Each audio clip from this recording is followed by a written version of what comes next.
How's it going, guys? My name is Zach with the Movie Castle, and today we're going to be taking a look at Tales from the Darkside.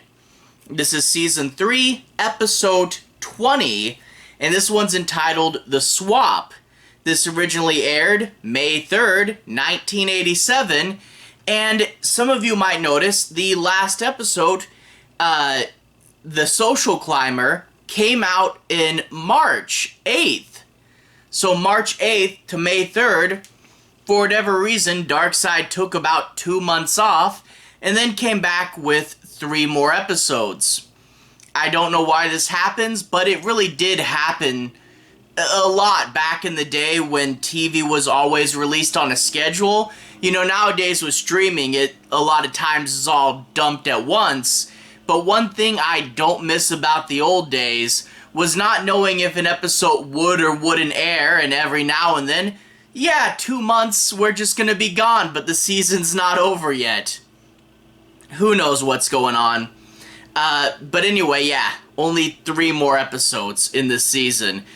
This episode was directed by John Drury and was written by Dick Benner. The episode stars Charles Ludlam, Maria Manuche, Jim Welch, and Timothy Jenkins. For whatever reason, Charles Ludlam was the only one that was credited in the beginning credits. The rest are held off till the end. I don't know why, but they only put one actor in the opening credits. I guess he's just such a big deal. But anyway, this episode, the gist of it is you get a rich man, he's older, and has a young wife who wants to run away with the handyman, but is going to stay with him because of his vast fortune. You stop me if you heard that one before, right? Very classic anthology horror stuff. The twist with this one is that the old man practices voodoo and is coming very close to finishing a body-swapping spell, hence the title, The Swap. And I guess overall I should say, this one's okay. It's really not great. If you guys like very tropey anthology horror, this is very tropey, and I can see some people liking it as kind of like comfort food. But the thing is, it's so into the cliches and not really doing too much new with them, and I wish it combined something and made it different, made it something I hadn't seen before. But this is just so very telegraphed, and there's a lot more over explanation. You know, I criticized the last episode, The Social Climber, for not explaining magic really well. But this one, it kind of over-explains every little thing with the magic, and in turn, you feel like you know exactly what's going to happen for the whole episode from the beginning. This is another one, too, where all the characters are evil, and previously, we had seen an episode kind of like that with the episode Baker's Dozen, but the thing with that is that was really unique. It told this story about voodoo being used in cookies, which is a very strange combination. All the characters were downright maniacal, or at least most of them were, and the plot was very twisty, and you didn't know where it was going. And I think we can really compare these 2 episodes just to see why Baker's Dozen came out so good, and this one is just kind of flat and forgettable, you know? The characters aren't that great, the plot is super spelled out, and there's just nothing really new. Also, 2 elements that are pretty much wasted here. One, this is actually a Louisiana story, but if you know Darkside hardly ever goes outside, so we don't really get all the atmosphere we could have. The house actually has a pretty good set for his laboratory, but outside of that we get just tacky wallpaper for some reason, and this just doesn't have that old school Louisiana atmosphere, and pretty much the only Louisiana thing you get outside of the voodoo is cheesy bad accents. The other thing is this is a body swap horror story, and whenever you do body swap stories, a lot of the fun of those is going into someone else and saying, wow, their life, their world, their person is so different, and you get comedy out of that, and then usually it builds to a sense of understanding between the two people. But this, it's just at the end. It's just the stinger. And in turn, you don't get a lot of the cool body swap stuff that you normally get, because it's just at the end, and also it's the stinger at the end, but it's the title of the episode, and it's explained what will happen several times, so it's not really a twist. It's again, incredibly telegraphed. Like I said, though, because this is such tropey anthology horror, I don't want to say it's terrible and some people will like it, again, kind of as a comfort food thing, but man, I wish there was just something going on, some bigger twist, or some interesting use, you know, but it's just fine, I guess. Let's go ahead and talk a bit about the plot. I'm not going to be doing any major spoilers, but I do want to analyze and talk about why certain elements in here don't work. I'll be avoiding the end, although again, I think a lot of us can figure it out. We open up with this old man. He's puttering around, and we get nice shots of his gross feet with a ton of makeup on them. And he's kind of puttering around, again, the only good set in this episode, his creepy voodoo laboratory, and talking to himself about the body swapping spell. Yeah, talking to himself, not really to anyone, explaining exactly what he's doing, exactly what the spell will do. I will force my soul into his body, you know, explaining it. And again, we'd get him explaining it here. He's going to explain it again to his lawyer in the middle of the episode. And when we get to the end, he's going to explain what the spell does again. Don't know if we needed all that. We'll eventually find out that his mother had this in a spell book, and there's a smudge on one of the ingredients.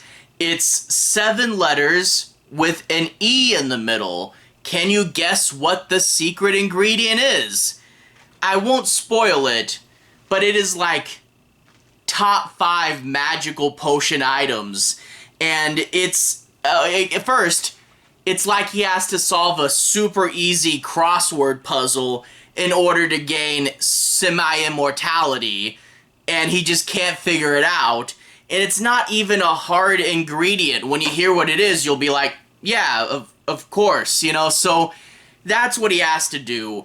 And I don't know, like, they say the idea is that you would jump bodies with someone younger and younger and become immortal, and he always talks about how his mom did this magic, but even though the mom had the book, she died. Like, I kept expecting there to be some twist where one of the characters was secretly his mom or something, but no, she had the key to immortality and just, didn't use it for whatever reason. Maybe she bought the book and it was already smudged back then?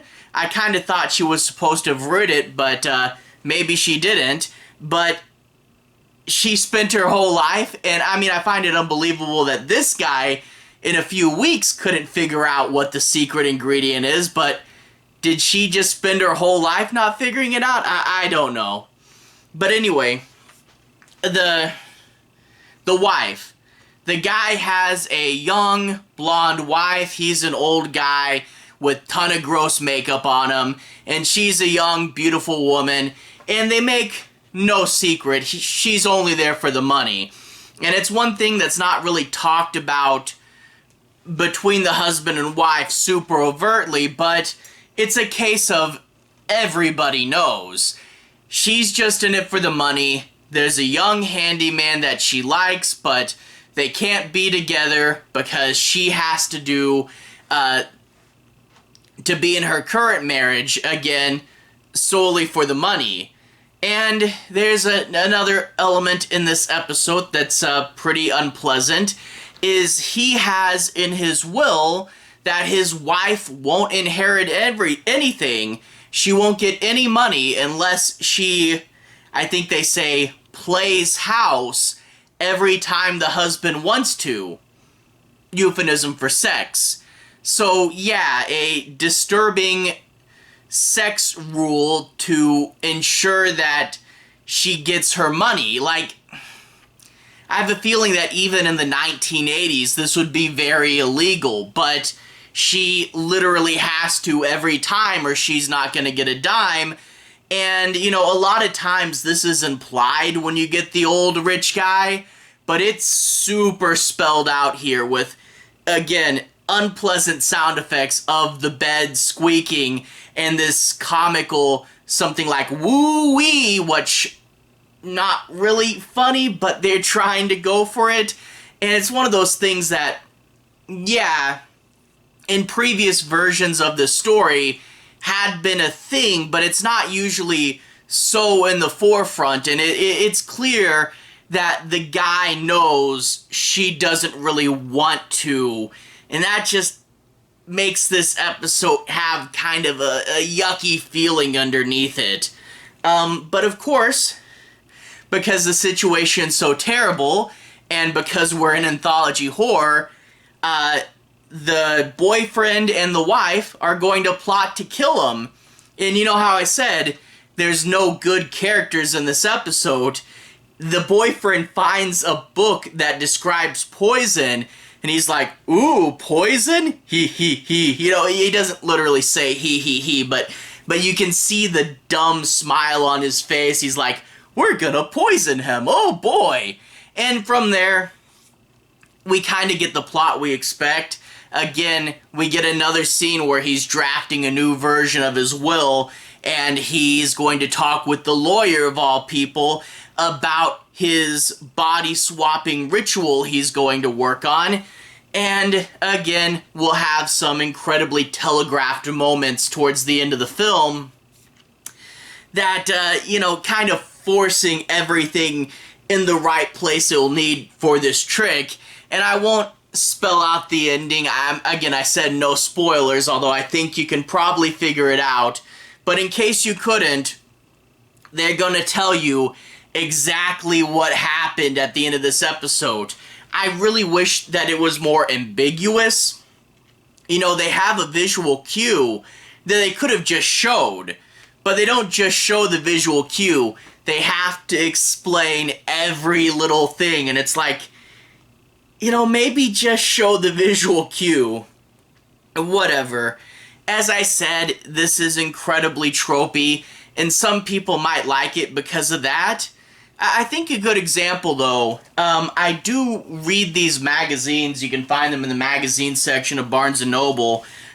Shudder and Vampiris Carmilla. Throwback magazines to classic 1970s comics, and those are comfortably tropey as well. But I find with Shudder and Carmilla in their comics, they always take one step to reinvent, you know.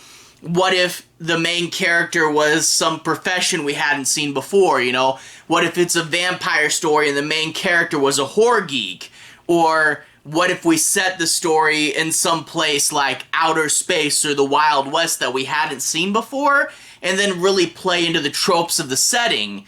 I just find that you can do tropey horror, and you can do things we've seen before, but with just a little bit of reinvention and changing it, it really can get some mileage out of it. So I just wish there was something more. Maybe introduce the body swapping element earlier, and then play with the body swap more. But nah, it just is incredibly standard, and in turn kind of flat. I don't want to complain too much. It's not the worst thing ever. It's just flat. And that is what it is, I guess. Anyway, to everyone who's watched so far, thank you for watching. To everyone who's liked and subscribed, thank you. You really are helping the channel out. I'll leave a relevant playlist on the bottom. This should be my Tales from the Darkside playlist, where I've covered all the past episodes, so you should be able to find seasons 1, 2, and most of 3, my reviews for those there. I did a season 1 and 2 overview. I also covered the Joe Hill comic and the Clive Barker episode early, so this playlist is getting pretty big. Anyway, have a good day. I'll see you guys again very, very soon. Darkside playlist on the bottom. Have a good day now.